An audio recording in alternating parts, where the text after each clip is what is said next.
Muy buenos días, estimados alumnos. Espero que se encuentren todos bien.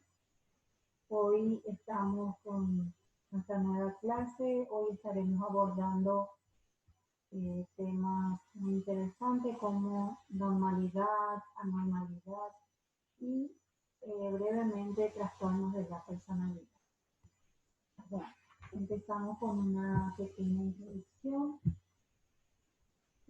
Para comprender lo que es una personalidad normal, se impone definirla conceptualmente y dada la gran cantidad de posiciones teóricas desde la que es abordada y de la propia complejidad del ser humano, existe gran diversidad de conceptos sobre ella.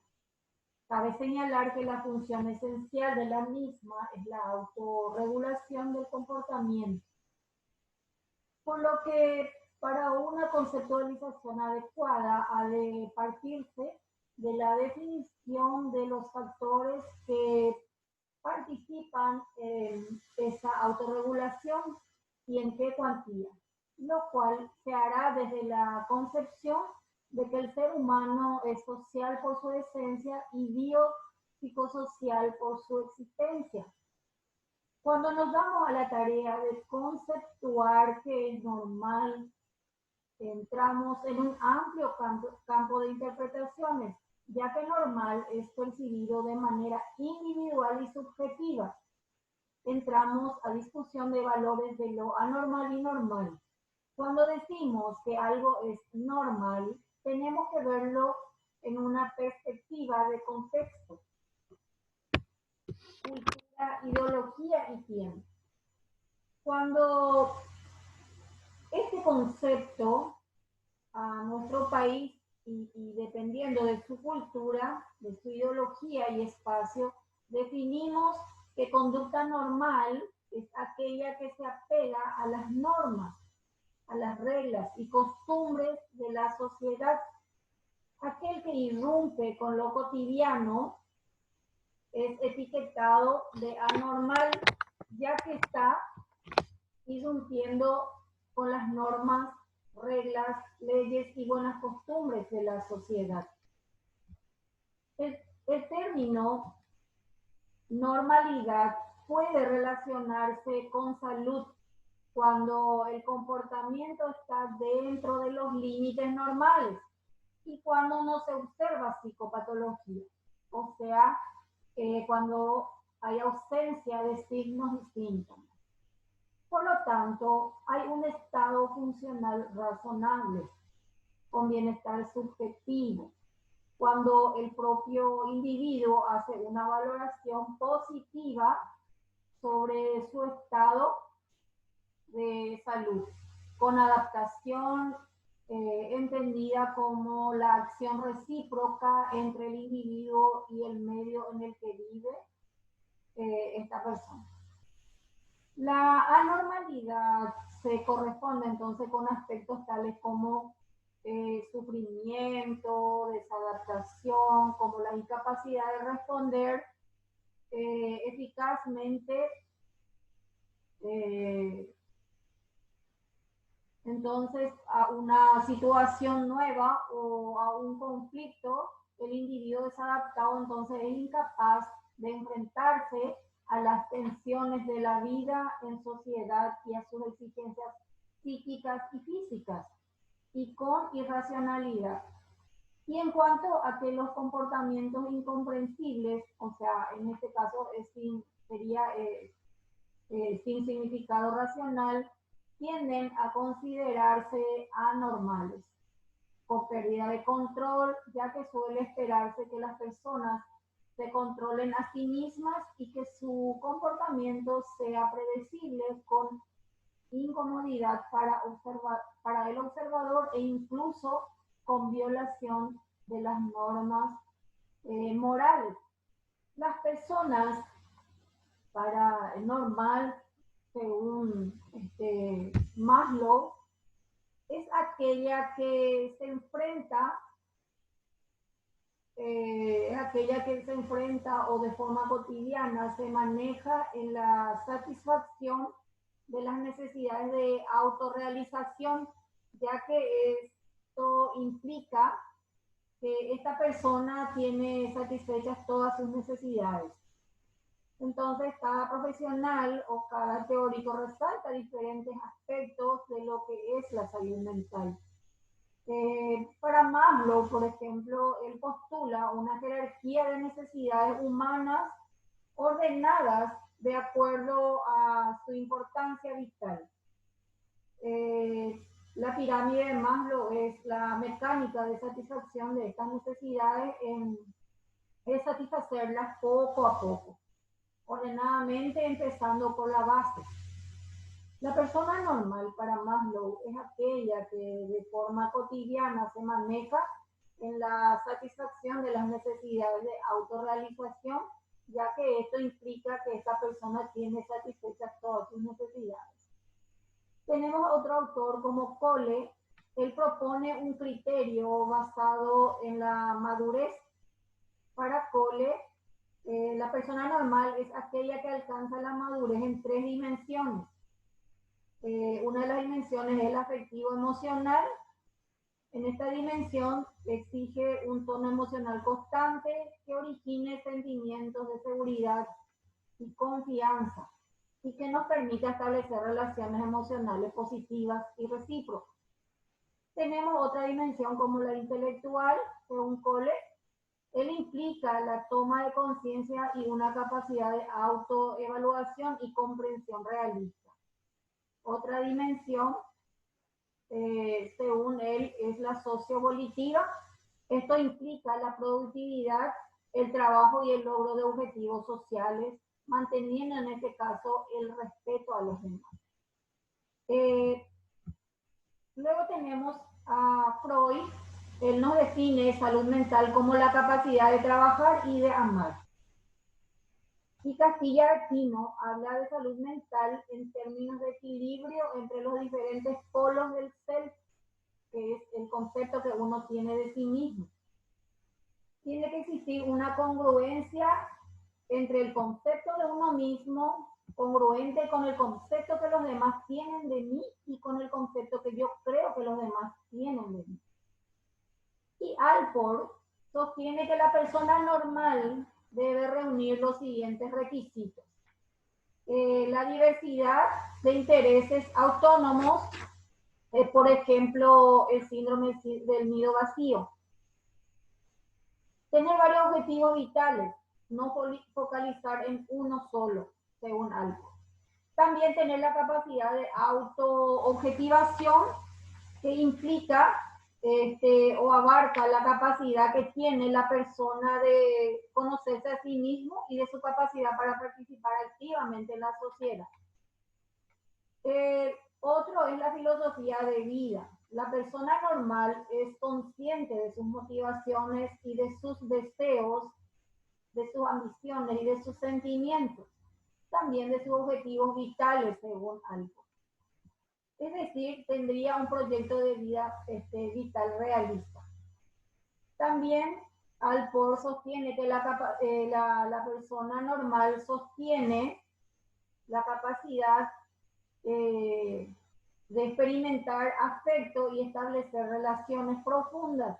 La persona normal es capaz de establecer relaciones profundas con otras personas y de tener una cierta sensibilidad en la que se refiere en las necesidades y sentimientos de los demás. Sería una persona normal desarrolla la empatía.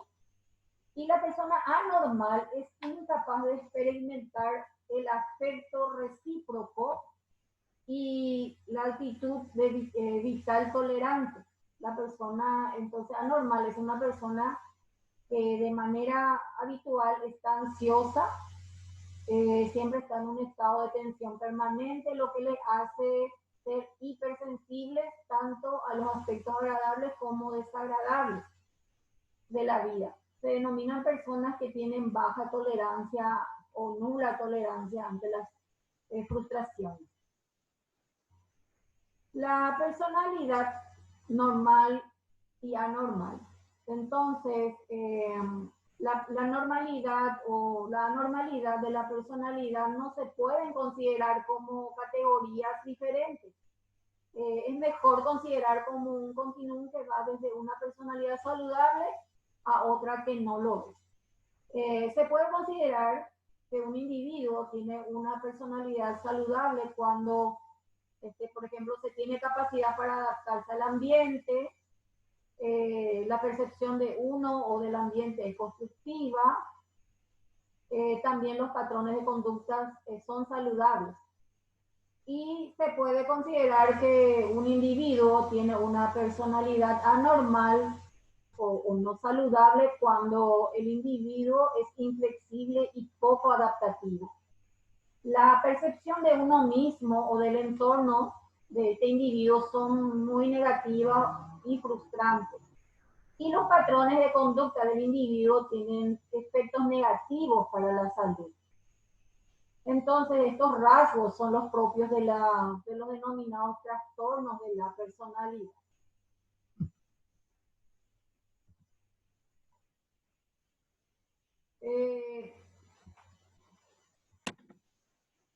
Entonces entendemos como salud como un estado funcional saludable. Según la Organización Mundial de la Salud, la salud, el estado, la salud es un estado de completo bienestar físico, mental y social y no solo ausencia de enfermedad.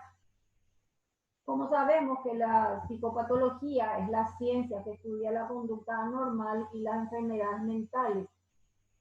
También la normalidad como salud, como un comportamiento que está dentro de los límites normales.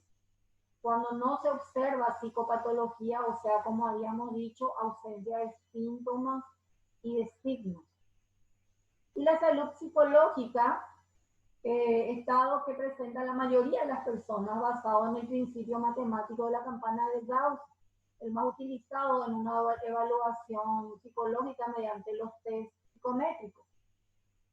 Entonces, la salud mental es un estado de equilibrio entre una persona y su entorno sociocultural que garantiza su participación laboral, intelectual y de relaciones para alcanzar un bienestar y calidad de vida.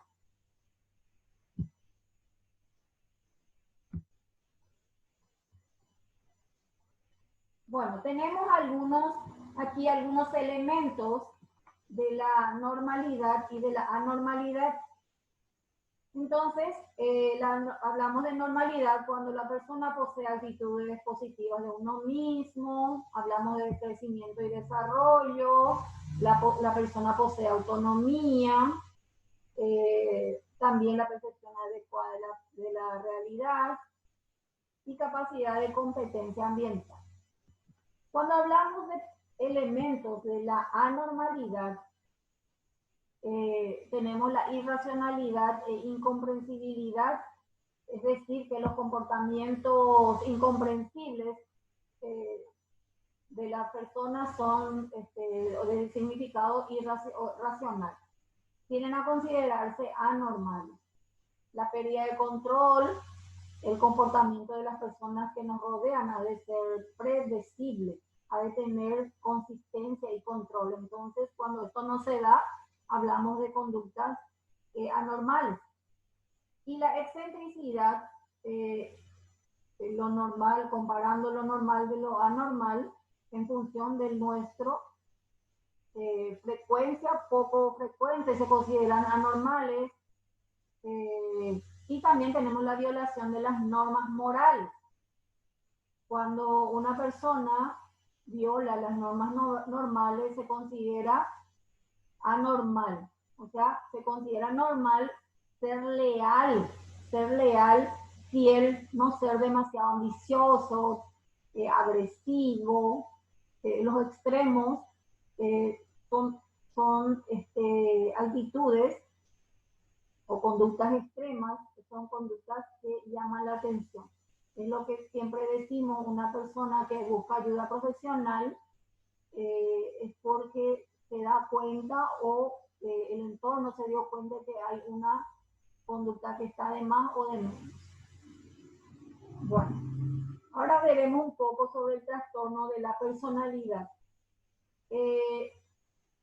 La personalidad, entonces, entendemos como un patrón complejo de características psicológicas que definen la personalidad. Es un patrón a partir de su personalidad. Una persona da significado en su entorno, construye su propia imagen e interactúa con el medio. Cuando aparece un trastorno de la personalidad, el sujeto no puede adaptarse a las diferentes situaciones de la vida cotidiana, ya que su personalidad se vuelve inflexible y funciona de forma distorsionada. Dos de los principales componentes de la personalidad son el temperamento y el carácter. El temperamento ya sabemos que es innato y no se puede modificar, pero sí se puede controlar. Y el carácter que se forma con la experiencia.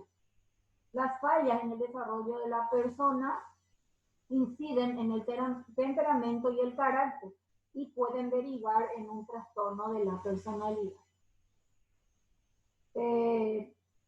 La ansiedad y la depresión y el elevado nivel de estrés o los ataques de pánico, por ejemplo, pueden ser síntomas de estos trastornos. Luego tenemos la clasificación de los trastornos de la personalidad. Acá tenemos alguna lista de trastornos de la personalidad según el manual de diagnóstico del DSM-4 que esto agrupan en tres grupos. Tenemos grupo A, B y C. Dentro del grupo A, según el manual de diagnóstico y estadístico de los trastornos mentales de esta Asociación de Psiquiatría de los Estados Unidos, en el grupo A tenemos los trastornos raros o excéntricos, el trastorno paranoide de la personalidad, tenemos el trastorno esquizoide de la personalidad, ¿verdad? El trastorno esquizotípico. En este grupo de trastornos se caracteriza por un patrón penetrante de cognición, por ejemplo, la sospecha infundada, la expresión, por ejemplo, el lenguaje extraño y relación con otros, el aislamiento, o sea, conductas anormales. Luego tenemos en el grupo B los trastornos dramáticos, emocionales o erráticos. Tenemos el trastorno antisocial dentro de este grupo B, el trastorno límite o borderline también denominado. Luego tenemos el trastorno narcisista de la personalidad. Estos trastornos se caracterizan por un patrón penetrante de violación de las normas sociales. Presentan con frecuencia una exteriorización de sus rasgos, llevando a rabietas, comportamiento de autoabusivo y arranques de ira o de rabia. Luego tenemos el grupo C sobre los trastornos ansiosos o temerosos. Entre ellos tenemos el trastorno de la personalidad por evitación, personalidad fóbica o evitativa. Luego tenemos el trastorno de la personalidad por dependencia, personalidad dependiente sería. Tenemos el trastorno obsesivo compulsivo. Después tenemos, bueno, en este grupo se caracteriza, este grupo C se caracteriza por un patrón penetrante de temores anormales o irracionales, incluyendo las relaciones sociales. También separación y necesidad de control. Luego, estos patrones generalmente comienzan en la adolescencia y pueden llevar a problemas en situaciones laborales y sociales. Y estas afecciones varían de leves a graves. Bueno, cuando hablamos de causas de los trastornos de la personalidad, las causas del trastorno de la personalidad se desconocen. Se cree que factores genéticos y ambientales están relacionados en su desarrollo. Y los síntomas varían ampliamente dependiendo del tipo de trastorno de personalidad. Bueno, en cuanto al tratamiento, los problemas de personalidad se caracteriza porque ocupan gran parte de la vida de la persona en el momento presente y también a lo largo del tiempo. El equipo de tratamiento puede incluir profesionales psiquiatras y psicólogos, psicoterapeutas. El plan de tratamiento típico y completo entonces incluye la psicoterapia. En algunos casos también es necesaria la medicación y más que nada el apoyo familiar y también social. Bueno, vamos a darle un poquito de lectura a nuestra conclusión. Hasta aquí estaremos abordando este tema tan interesante el día de hoy. Bueno, en la adolescencia y los primeros años de la edad adulta se producen muchos cambios. Cambio de colegio o de hogar, entrada a la universidad o en el mundo laboral. Para muchos es una época apasionante, pero también puede ser una causa de estrés o aprensión. En algunos casos, si no se reconocen y controlan estos sentimientos, pueden causar enfermedades mentales. El uso cada vez mayor de las tecnologías en línea, que sin duda aporta muchos beneficios, también puede generar tensiones adicionales, pues cada vez es mayor la conexión a las redes virtuales en cualquier momento del día o la noche. También hay muchos adolescentes que viven en zonas afectadas por emergencias sanitarias como conflictos de desastre de naturaleza y epidemias. Y los jóvenes que viven estas situaciones son particularmente vulnerables a la angustia y las enfermedades mentales. Bueno, espero que hayan comprendido nuestra clase de hoy. Nos vemos en el próximo video. Muchas gracias.